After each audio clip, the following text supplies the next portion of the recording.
All right, folks, this stuff should actually be reviewed from last year. So hopefully solving exponential equations isn't going to be the worst thing ever unless you know that you struggled with it last year. So hopefully then I can just clarify it. Okay, so I'm just going to run through some strategies that you would have seen last year. And hopefully you'll remember once you see it a couple of times. So one of the options, and the one that is like the best most of the time, is to make the bases the same, and then you can just compare your exponents and solve that equation that way. Okay, so here I have an 8, but I know that 8 is 2 cubed, right? So instead of 8, I can write that as 2 cubed, and it has 2x. This is a good chance for me to review exponent rules with you too. So you multiply your powers. So you'd have 2 to the power of 6x is equal to 2 to the power of 7 minus x. But then that means that 6x has to be equal to 7 minus x because the base is the same. So therefore 6x equals 7 minus x, and then I bring my negative x over, right? And that's going to give me 7x equals 7, so x equals 1. So you're just solving a linear equation. So that is one method that hopefully you can use most of the time, okay? Because when you get variables in your exponents and stuff, it's hard when you're dealing with things like the second example. So in grade 11, they were like, oh, guess and check. And we were like, don't guess and check. We'll show you how to use a log rule without really explaining it. Now you understand it. So when you take the log of both sides, what you're doing is applying the power rule. Okay, so I want to solve this. I can't make 3 into 5 or 5 into 3. So I have to take the log of both sides. Okay, and then I can apply the power rule. So I have x log 3 equals 3 log 5. And then to isolate x, I would just divide both sides by log 3. Okay, so therefore x equals 3 log 5 over log 3. And if you want to leave it in exact logarithmic form, what you can do there, this is basically the change of base formula. So it could be written that way or just left like this, okay? But I don't need you to put it into your calculator and give me all sorts of decimals. Sometimes I'll say round to the nearest tenth, but sometimes I'm going to say leave it in exact logarithmic form, and that means I'm looking for your ability to show me the steps, not so much your ability to produce that nasty answer. Okay, so you take the log of both sides, apply your power rule, and then isolate x the same way you would have before because log 3 is just a number. Okay, and then all of the rules that apply when you're solving other kinds of equations still hold true when you guys are solving exponential equations. Okay, so same thing to both sides, no matter what it is. Follow your proper order operations when you're undoing them, so reverse BEDMAS. And then apply your laws of exponents and logarithms accurately. Don't make up new laws to try to make the question shorter or easier. And then at the bottom, that's my note. So keep your answer in exact form unless I specifically ask you to solve. Okay, so I'd rather have an answer in terms of logs so that I know you understand the process than have you just pop it into a calculator. And again, we have a big page of practice problems. You guys go ahead and do that. And then when you're done, pop back on and see if we had the same thing, we took the same approach, or if you did something different but got the same answer. Okay, so the first one, again, if I see a 2 and an 8, I am immediately thinking, well, I'm just going to make the bases the same. Okay, so I know that 8 is 2 cubed, and then I can have 3x minus 2. Just remember that you have to distribute when you go to multiply. Okay, so 2 to the x plus 1 is equal to 2 to the 9x plus 6, minus 6, sorry, I'm changing signs.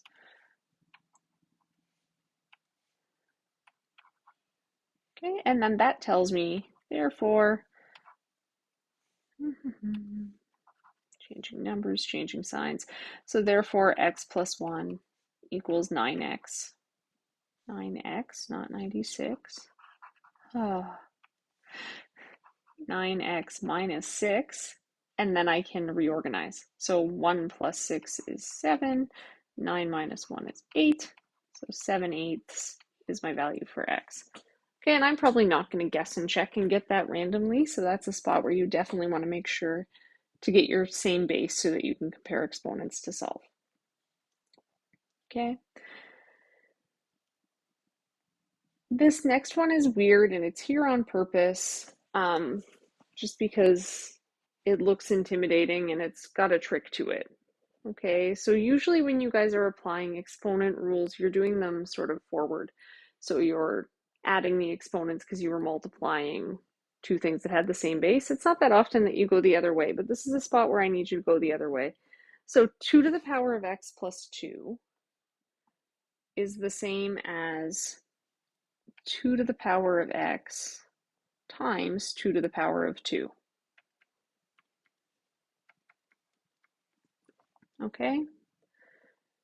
So that pretty much means here I have 4 2 to the power of x's, and I'm taking away 1 2 to the power of x. Okay, so then I would have 3 2 to the power of x's equals 24, and then I can divide by 3, and I have 2 to the x equals 8. And then I know that 2 cubed is 8, so therefore x equals 3. But this is the trick. When you see that x plus 2, you can make it into 2 to the x times 2 to the 2, because if you have the same base, you can add exponents. Okay, and that's just not something you would think about doing very often, because usually we're trying to write things as a single power. We're not trying to make them more complicated. Okay. And then the third one here is a compound interest question. You all had Mrs. Richardson last year, so that means that you all probably have seen compound interest, so that's good. But compound interest is just an exponential function anyway. Okay, and this is just annually. If I ever ask you one of these questions, I'm going to ask you for things compounded annually for the most part. So what we're doing here is we're talking about a final amount, right? So my final amount is $4,000. My initial amount that was invested, or my principal, if you remember some vocabulary, was $2,500. It's growing at a rate of 4.8% per year. So remember, in here, we're going to go 1 plus whatever our growth rate is. So 1.048. Okay, and then up there, I have some random exponent that is going to be number of years. Okay, so if you can set up that equation, and for anyone who's trying to remember the formula, it was this. Okay, so the final amount, the principal amount, the interest rate, and the number of compounding periods. Okay, so now to solve this equation, we're going to first divide. So you have to take your 4,000 and divide it by 2,500. Obviously, this is a spot where decimals are going to be okay. We're starting with them, we need them, it's money, it's fine. So the division gives you 1.6, and then we have 1.048 to the power of n. When your unknown is in an exponent, you take the log of both sides. So log of 1.6 and log 1.048. Okay, so when I take the log, I can bring my exponent in front. So to solve this thing for real, we're going to do that. Okay, and then just punch that into a calculator. So if only I knew where my log button was, because I hardly ever use it there. 1.6 divided by the log of 1.048. And you get like 10.02 if your calculator is doing things properly. So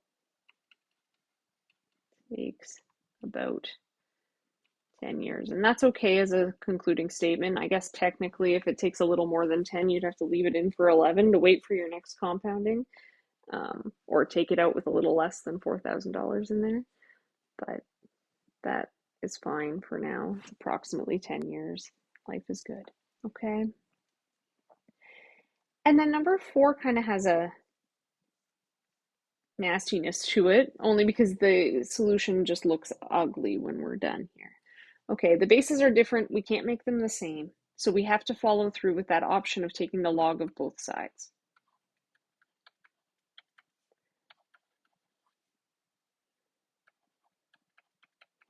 Okay, and then you can bring your exponent out in front. So I have x minus 2 log 2 equals x plus 1 log 3. The catch is that we're trying to actually isolate x. Okay, so now that you've brought those exponents out in front, because they're binomials, you're going to have to do some distributing. So you have x log 2 minus 2 log 2 going to equal x log 3 plus log 3. Okay, and the end goal again is to be able to isolate x. So what you need to do is move all of your terms that have an x to one side and all of your terms that are constants to another. So I know when it has log in there, it looks funny, but those are just numbers. Okay, so I don't know, you could think of this as like 2x plus 2. And, you know, I don't know, 3y minus 3 or something. Okay, but they're just like, they're numbers. They're ugly numbers, but they're numbers. So you want to group like terms. So x log 2 minus x log 3 would equal log 3 minus 2 log 2. Okay, and then you can common factor x out of there.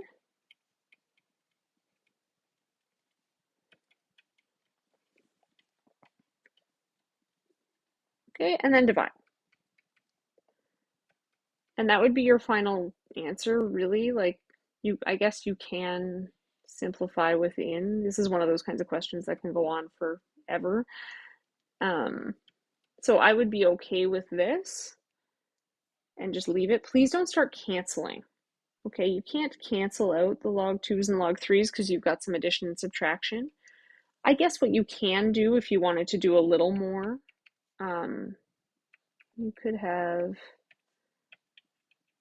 2 squared is 4, right? And then on the bottom, because it's subtraction, it could be a quotient. So like if you really wanted to get crazy here, we could end up with log 3/4 over log 2/3. And then, I mean, really from there, it could be something like that. But I would be okay here too. Okay, so that's just kind of more manipulating expressions, except now they're actually equations. So we're trying to actually do something. We're solving instead of just writing it as a single expression.